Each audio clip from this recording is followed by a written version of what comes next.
Afternoon, everybody. Welcome to a very sunny and bright Monte Carlo. 41 degrees the track temperature, 22 the air temperature, and that's good news for our pole sitter, Jarno Trulli. Today, on the track, Trulli and Jenson Button both have the chance to perform something of a smash and grab on Michael Schumacher and take their first ever Grand Prix victory.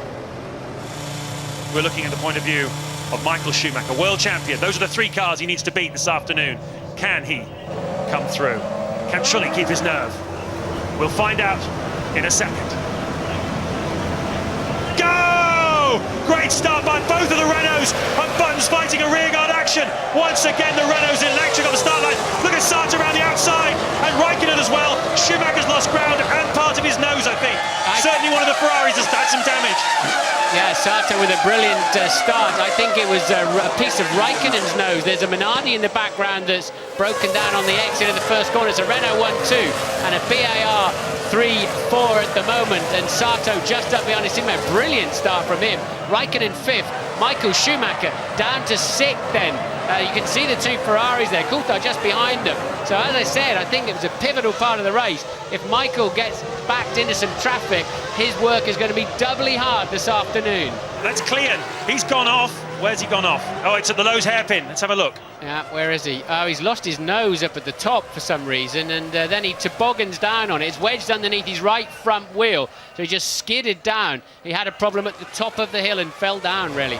Watch out for Sato. Look, he's just catapulted between the lot of them. Somehow squeezed past Barrichello's Ferrari, and then tries to go down the outside of his teammate into turn one. There he goes. Just the perfect start. He bounced Michael clean out of the way. You don't see that very often. Watch carefully. Sato on the left, Schumacher. Get out of the way. Sato was lucky he didn't end up upside down there. He just about got away with that, and Michael did well too.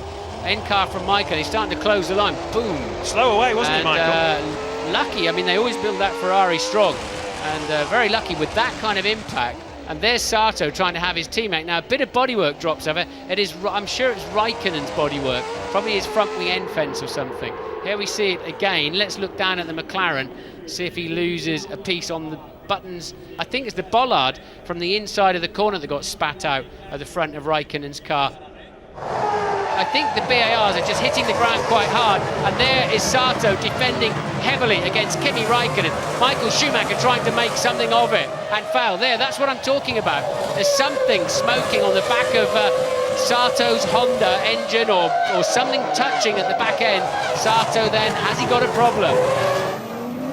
And that's the answer. The Honda engine lets go of Takuma Sato.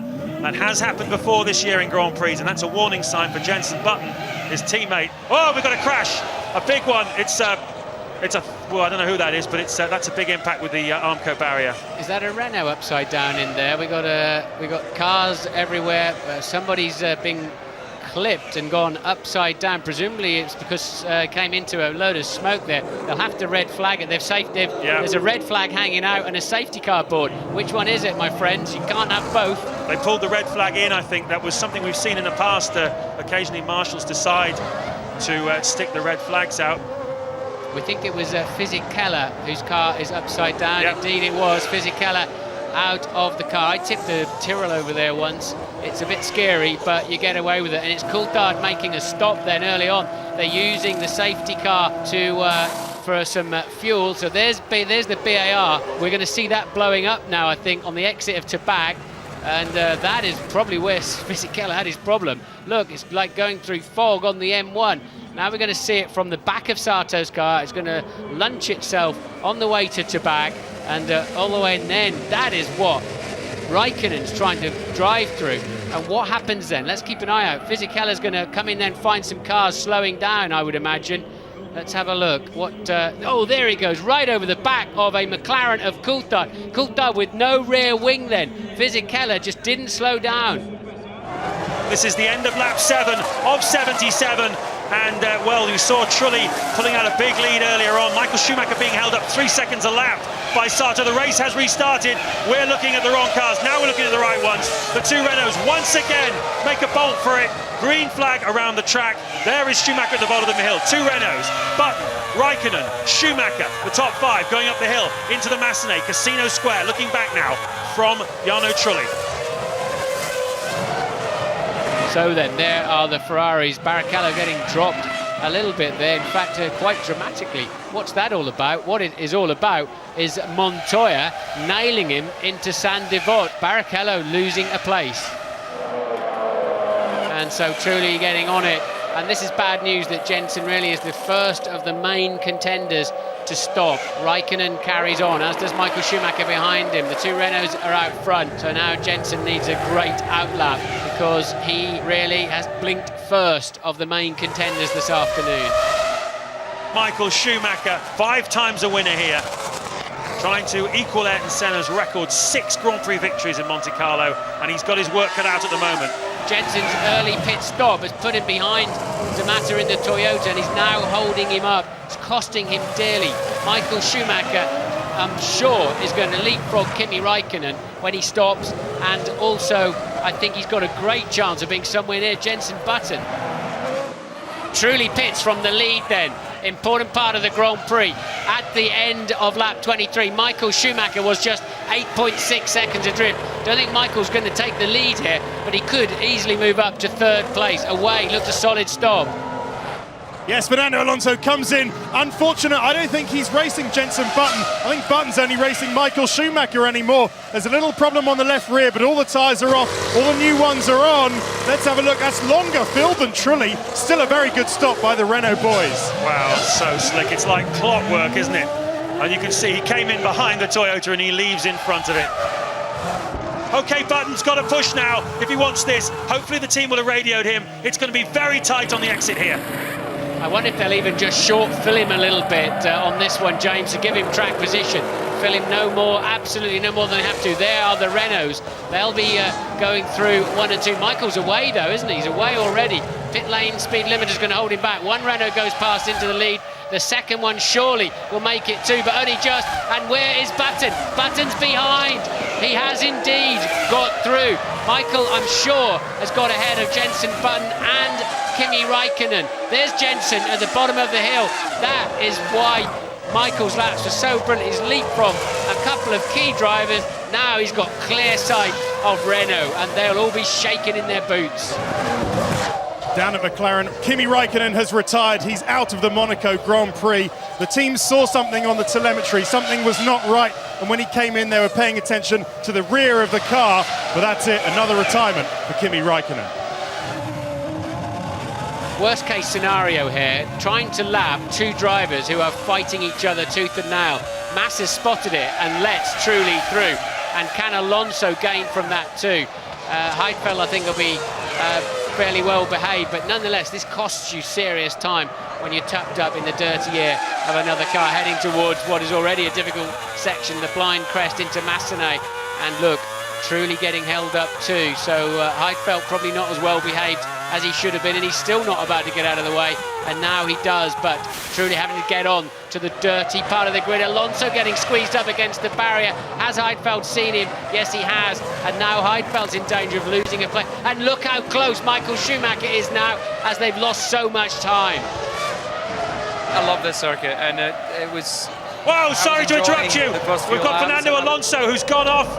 It looks like he's come out of the tunnel backwards, and a very big impact for the Renault driver. 2nd place, Fernando Alonso. And safety car is out. Safety car on the track. Alonso's dropped it on the exit of the tunnel. I wonder if he clipped that curb under braking. That is so odd for him to have. No, look, let's watch this. Oh, he's gone offline, passing a car in the tunnel, got on the marbles and straight in the wall. So he's had his accident in the middle of the tunnel, lapping the Williams. And I have to say, that's a pretty inexperienced thing to do, to try to go around the outside of somebody in the tunnel. It's always going to be filthy dirty out there. And he's having his accident and still giving the Williams driver the bird. Amazing. And away he goes then. So now, and that's extra bad news for Jarno Trulli. Now he doesn't have a rear gunman at all to fend off Michael Schumacher, who has gone through, did not pit under the safety car, Michael Schumacher, and he leads the Grand Prix here in Monaco. There you can see they've picked up now, finally, they've picked up the safety car, and it looks like there's one car between Trulli and Michael Schumacher. I think fuel windows go out of the window when there's a safety car like this and a safety car appearing. Oh, hang on, this is Michael Schumacher. Michael Schumacher has had an incident in the tunnel, has hit the wall and has knocked off his left front wheel, and Michael Schumacher is out of the Monaco Grand Prix. What on earth happened there? We're not even racing. It's a big impact too. Has he been trying to warm his tyres up? The safety car was in this lap, we know. Michael's been trying to get some heat in the tyres and brakes, and a big impact. And there's the safety car, and Michael's locked up his left front and squeezed somebody against the barrier who spins him out. Montoya was going for it, didn't realise that the Mercedes car had slowed down and caught Michael Schumacher, who spears off into the wall that Alonso has recently scarred anyway. That was triggered by Montoya. Well, what a bizarre incident. Absolutely extraordinary. You saw Michael Schumacher locking up his brakes there. A great opportunity then for Jarno Trulli and Jenson Button to win their first Grand Prix. This is fantastic stuff. 8 to go, and Jenson Button has just taken 1.2 seconds out of the lead of Jarno Trulli. There's some anxiety and anguish down in the Renault timing stand. Trulli has got past the Williams. Now Button's got to do the same thing. As Martin said, though, getting up behind the Renault is one thing, passing quite another, as we found out a few years ago with Nigel Mansell and Ayrton Senna here. Mansell forced to make a late pit stop, came out behind Senna and could not pass him. Those of you who followed Grand Prix racing that long will remember the efforts Mansell went to. He almost tried to go around over the top of him, because going around the side was absolutely impossible. Look how close Jenson Button is now to the Renault of Jarno Trulli. He can almost read the sponsor's name on the rear wing. A grandstand finish in store here in Monte Carlo. Out of Mirabeau, down to Lowe's. Having to wait for the man in front to hit the gas before you can hit the gas itself. Down to Portier. This is where Ayrton Senna threw it off back in 1988 when he had the race won. It's almost as if Trulli's tightened up, you know. It's almost like he's now beginning to watch every little slide, because he's losing a lot of time to Jenson, and he's just going to have to free himself up inside that racing car. And he's giving the barriers plenty of distance. Jenson's pushing the limits much harder than Trulli at the moment. Trulli with track position, but you sense he's tightening up with so few laps to go.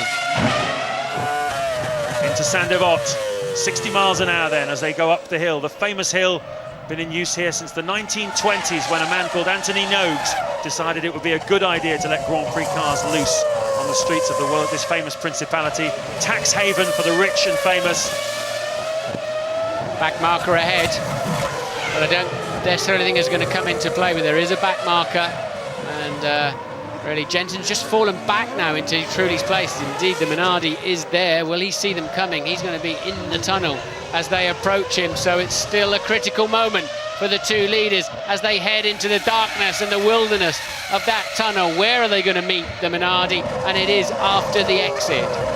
The last lap of the Grand Prix, and the Minardi's in the way of Jenson Button. Any chance he had of getting him is now gone, and Button signals to Minardi. It's not really his fault. It's very unfortunate where he caught him. I don't think Button could have done anything much, and that probably has handed the initiative to Jarno Trulli.